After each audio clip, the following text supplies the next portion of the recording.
want you all to take a moment. Think back to the first time you can remember dreaming up what you wanted to be when you grew up. Think about the excitement, free to dream up whatever your childhood mind could imagine. What did you want to be? A doctor, lawyer, athlete, architect, poet, dancer? You were limitless, an architect of possibility. When my mother was a child, her dream was to be a maid for a French family. My mother was born in the town of Mazouna, Algeria in 1953. My father, 1951 in Wahran, Iran, a large, predominantly French inhabited Algerian city. My mother's family would relocate to Wahran in 1957 after my maternal grandfather escaped his unlawful detainment and as a wanted man had to relocate for the family's safety.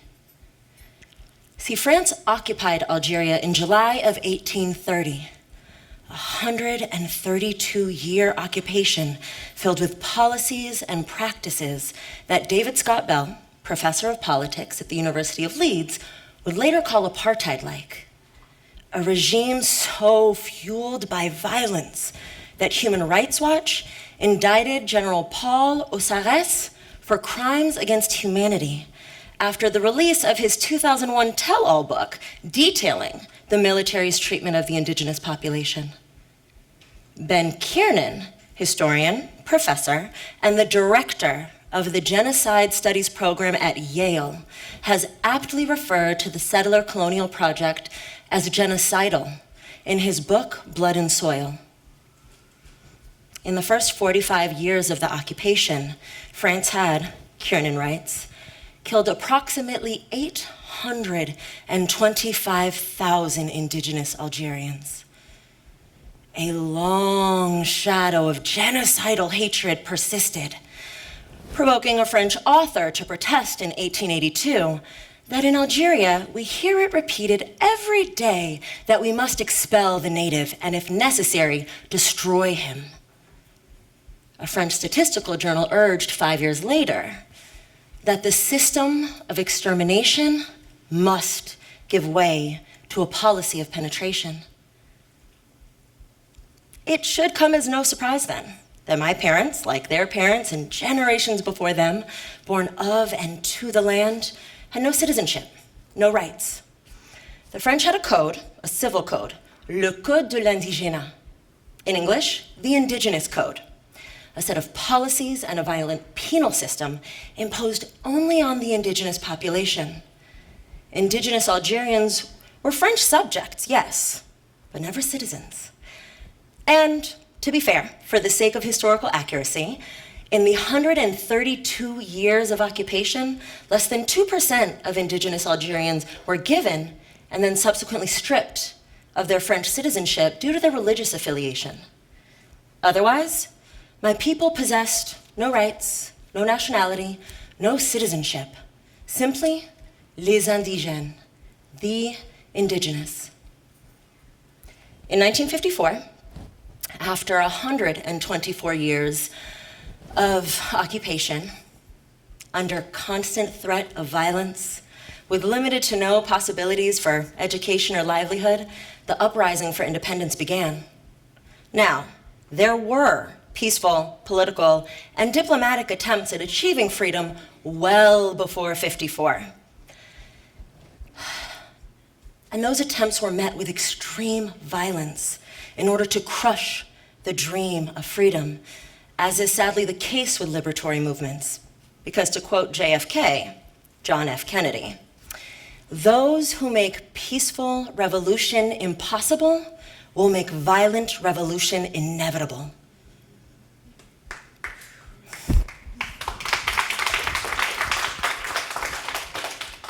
My mother was a year old. My father was 3. They were still too young to understand that they were children of the resistance. They were, in my mother's words, just third-class citizens, made to feel as an indigenous person as though nothing about you was good or right or human. There were limits to the hopes and dreams for les indigènes, not because their imaginations didn't soar or they didn't want more for themselves, but because the reality of occupation meant that you were systemically and politically disenfranchised at every turn. The occupation was the architect of possibility. I was in high school. The first time that my mother told me the story of my grandmother asking her what she wanted to be when she grew up. It was 1959. She was in the first grade. My grandmother was sitting on the floor on a rug with her shoes next to her. My mother, with her childhood innocence and understanding, said, "Well, I would like to be a maid for a French family." My grandmother threw her shoes across the room enraged and said, "There is nothing special about being a maid for a French family. It is not an accomplishment." My grandmother, if you couldn't tell, was highly political and believed deeply in our liberation. As one of 14, with her 6th grade education level the highest amongst her siblings, she wanted more for her children than she or generations before her were ever allowed. But my mother didn't understand her reaction. She wanted to be a working woman, to make her own money. For her, that was freedom. But there were limits to how free she could be and how she could achieve that freedom. And she never saw any of her people as doctors, lawyers, teachers, business owners. The indigenous population were permitted to be manual labor for the French, from cooking to cleaning, or any other position they believed beneath them. And for a 6-year-old who had already internalized all of the macro and microaggressions of living in a world that consistently told her she was all of the worst parts of society and treated her accordingly, being a cleaning lady was a dream. My mother paused in that moment while she was telling me the story. And looking into her face, I remember seeing her as a 6-year-old when she said, "They were everything, and we were nothing. And at the time, I believed that if you were allowed in their home, then that made you something." Wow. Wow. By late 1950, the clash between the colonized and the colonizer had reached such a point of violence that all children, indigenous and settler, were pulled from schools. My mother was in 2nd grade. It wasn't until October 1962, 2 years later, and 3 months after we had won our independence, that she returned. For the first time, my mom was allowed to dream. She could dream with no limits, free to imagine, to reimagine whatever her future could be on her own terms. She matriculated all the way through university, acquiring her BA in psychology in '75, because students, regardless of gender, were financially supported by the Algerian government in their academic pursuits. University was free, and they were given monthly stipends for books, transportation, whatever they might need to support their academic success. By 1989, my mother was a full-time teacher in Berkeley, California.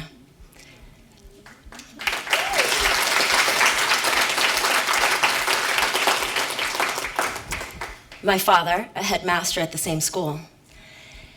And while this wasn't exactly what either of them had dreamed up for themselves, the destination was far less important than the fact that they had exercised their sovereign right to dream.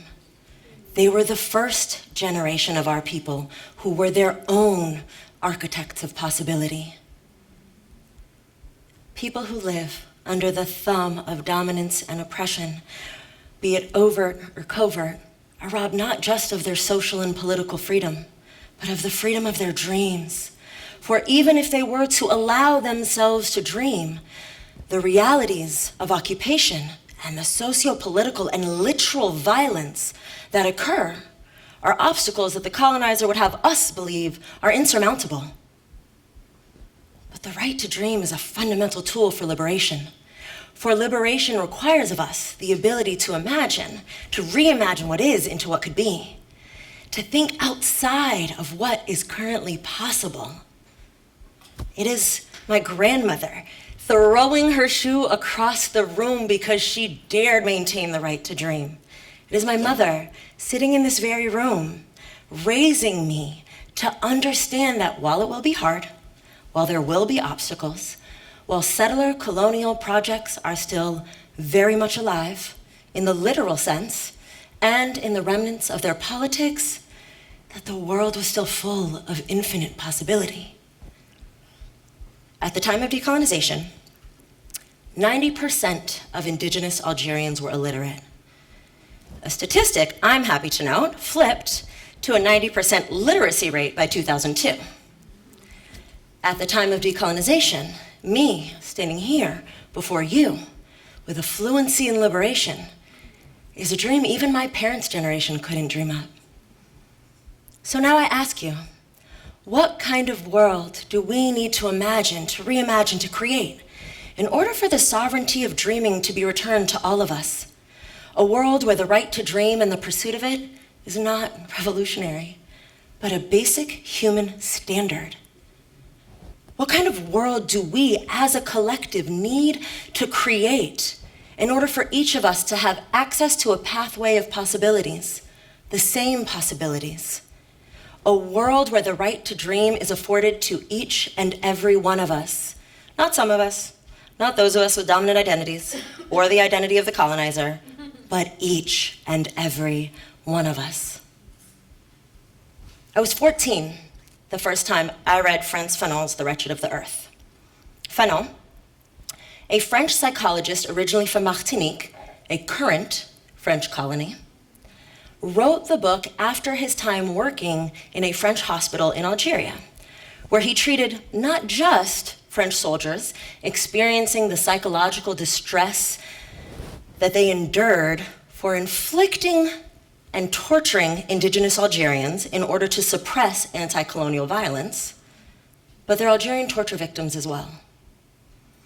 Now, at the time, the text was a bit above my grasp, but I spent my childhood hearing stories of my people, the pride and resilience of my ancestors, my elders' participation in the liberation of our people. So I possessed an ancestral knowing in my DNA that connected me to the text in a way that I still can't explain.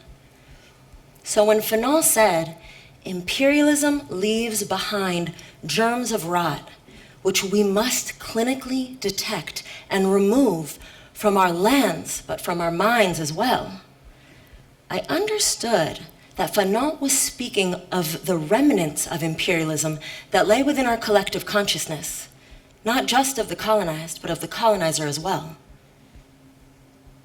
In that moment, I dedicated myself to the pursuit of dreams, not just for myself or for my ancestors, but for all of those who are not afforded that fundamental human right.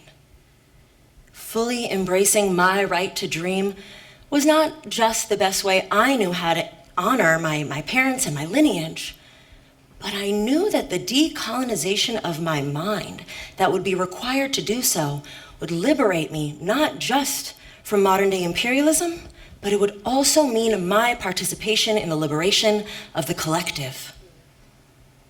In each one of us, in each one of you, there is a dreamer, a version of yourself that wants more for you and for our collective community. You are an architect of possibility.